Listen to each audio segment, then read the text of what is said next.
على فكره ابو تريكه ليه موهبه وحازم امام ليه موهبه. يعني ابو تريكه طبعا ليه قيمه كبيره جدا عند الاهلاويه والزملكاويه حتى جمهور مصر كله يعني.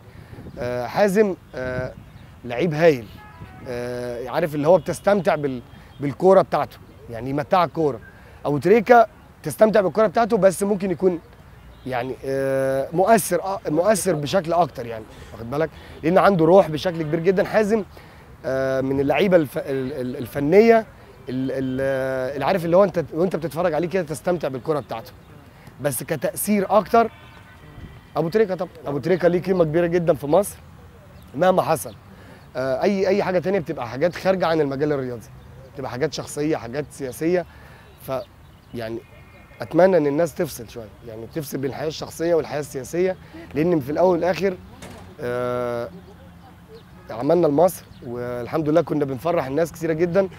فاتمنى ان كل واحد ياخد حقه. ابو تريكه قيمه كبيره جدا في النادي الاهلي والجمهور مصر ومع منتخب مصر، فاتمنى ان الامور ما تبقاش مخلوطه من جميع الاتجاهات، من ناحيه شخصيه او من ناحيه تصفيه حسابات او من ناحيه ان انت بتتكلم في حاجه سياسيه.